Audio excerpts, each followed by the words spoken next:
Assalamualaikum warahmatullahi wabarakatuh. Bismillahirrahmanirrahim.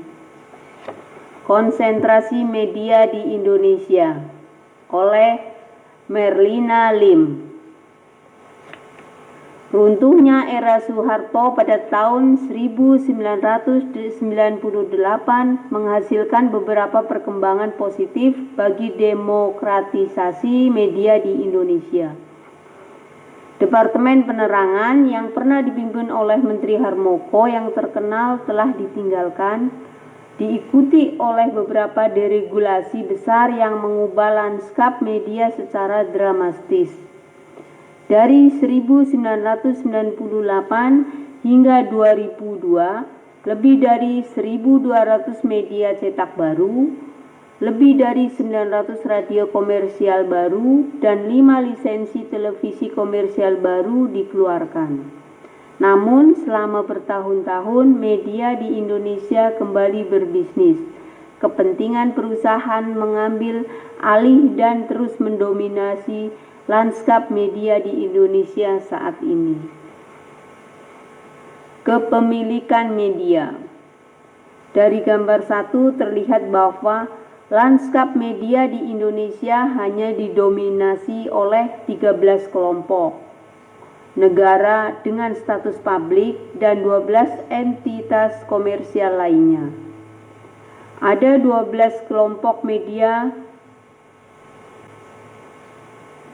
yang menguasai 100% pangsa televisi komersial nasional, 10 dari 10 stasiun. Kelompok-kelompok ini juga memiliki 5 dari 6 surat kabar dengan sirkulasi tertinggi, 4 dari 4 media berita online terpopuler, mayoritas jaringan radio hiburan unggulan di Jakarta, dan sebagian besar jaringan televisi lokal utama. Selain itu, beberapa dari kelompok ini juga mengambil kendala atas layanan TV berbayar, digital, dan bisnis terkait media seperti telekomunikasi, teknologi informasi, serta produksi dan distribusi konten. Media korporasi juga telah mengembangkan bisnis mereka di sektor non-media dan dengan demikian diberikan kepada pemiliknya kontrol ekonomi dan politik yang lebih kuat.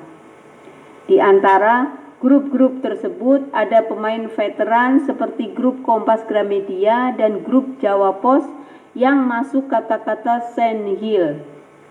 Mengingat otonomi politik relatif mereka, paling tidak rentan terhadap politik dan krisis ekonomi di hari-hari terakhir Orde Baru, dan paling baik ditempatkan di era pasca Soeharto.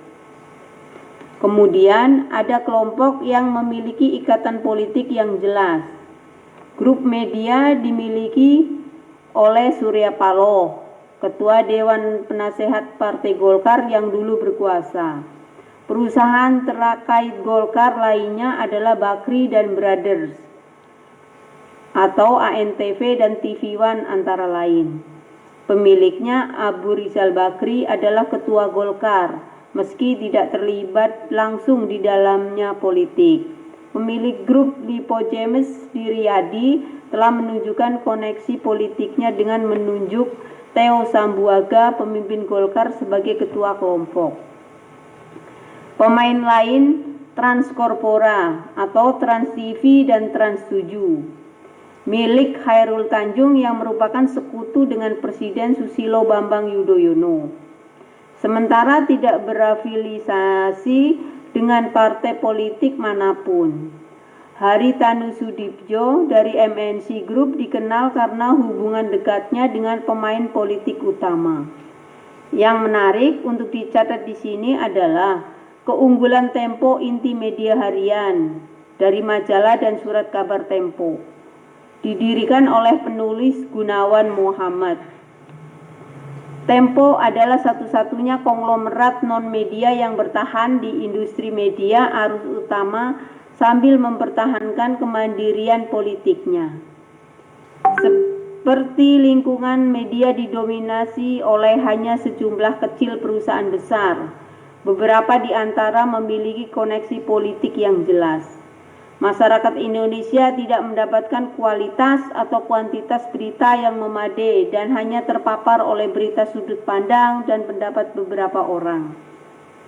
Konsentrasi kepemilikan ini juga mengarah pada politik yang tidak proporsional dikontrol oleh media. Publik menurunnya akses ke informasi penting dan kurangnya keterwakilan kelompok tertentu di media. Kepemilikan televisi. Saat ini terdapat seluruh jaringan televisi swasta nasional di Indonesia. RCTI, Global TV, MNC TV, SCTV, Indosiar, TV One, ANTV, Metro TV, Trans TV, Trans 7, yang beroperasi secara bersaing dengan negara memiliki televisi Republik Indonesia atau TVRI. Selain itu, terdapat lebih dari 100 stasiun televisi lokal di seluruh negeri dan beberapa program dan saluran televisi kabel yang diproduksi secara lokal. 6 kelompok memiliki ke-10 jaringan televisi swasta nasional. Di antara grup-grup ini, MNC Group memiliki saham tertinggi 36,7% dengan kepemilikan RCTI, Global TV, dan MNC TV, menjadikan yang paling kuat pemain di televisi siaran. Pendatang baru MTEK yang baru saja mengakuisisi Indosiar secara kontroversial Mei 2011. Berada di urutan kedua dengan 31,5%, diikuti oleh Transkop 18,5% dan Kemitraan Bakri dan Grup MM 8,7%. Sedangkan TVRI yang merupakan satu-satunya penyiar televisi di tanah air sejak 1962 hingga 1989 saat ini memiliki pangsa terkecil dengan hanya 1,4% dari total pangsa pasar televisi. Radio komunitas dan mandiri yang berkembang meski tidak lepas dari pandangan konglomerat media. Kepemilikan radio jauh lebih beragam dibandingkan dengan televisi.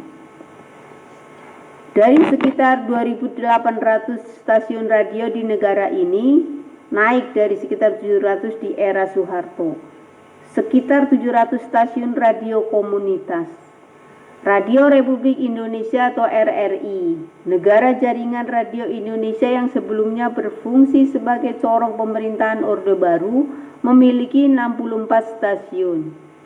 Meski tidak lagi memonopoli lanskap radio di Indonesia, RRI tetap mengadopsinya berperan dalam menyebarkan informasi dan mendidik, menghibur masyarakat untuk menjaga bahasa Indonesia identitas, dan berkomitmen untuk melindungi persatuan dan kebersamaan Republik Persatuan Bangsa Indonesia. Sejak tahun 2006, fokus perluasan RRI terutama menjadi di kawasan perbatasan mengembangkan program informasi sabuk pengaman dalam kemitraan dengan TVRI. Data yang paling menjanjikan tentang kepemilikan media adalah fakta bahwa jaringan radio terbesar di negeri itu KBR 68H, radio jurnalisme warga yang berkualitas. Didirikan sebagai kantor berita pada tanggal 29 April 1999. KBR 68H adalah dibuat sebagai bagian dari respon masyarakat sipil terhadap transisi menuju demokrasi. Pada tahun 2000, KBR 68H dimulai menggunakan satelit untuk mendistribusikan program radionya, memungkinkan mitra stasiun radio untuk menyampaikan program agensi hanya menggunakan antena parabola dan penerima digital. Dalam satu dekade, berita radio agensi telah berkembang pesat menjadi jaringan yang mencapai 625 stasiun dengan perkiraan 18 juta pendengar. dan tersedia di 10 negara Asia dan Australia. Jaringan radio komersial juga sedang meningkat. Yang utama termasuk Ramako Group, Smart FM, dan Masima Group yang kesemuanya memiliki flagship stasiun di Jakarta dan cabang di kota lain. Beberapa di luar jaringan regional Jakarta juga bermunculan seperti Arbest Network di Padang, Susana Radio.net di Surabaya, dan Volare Group di Pontianak. Jaringan radio komersial terbesar dimiliki oleh Citra Prima Pariwara atau CPP dengan CPP Radionet. Ada juga peningkatan jumlah komersial jaringan yang dimiliki oleh konglomerat. Ini termasuk Hard Rock FM, Cosmopolitan, iRadio, dan Trax dimiliki oleh MRA Group. Trijaya FM, ARH, dan Radio Dangdut oleh MNC Group. El Sinta oleh MTEK, dan Sonora FM oleh Grup Kompas Gramedia. Namun investasi pemain media besar cenderung besar terkonsentrasi di kota-kota besar seperti Jakarta, Bandung, dan Surabaya, meninggalkan negara-negara lain lebih kecil mandiri kelompok, termasuk ratusan radio komunitas yang berkembang baik di kota-kota kecil dan daerah pedesaan. Demikian, alhamdulillahirabbil alamin. Waalaikumsalam warahmatullahi wabarakatuh.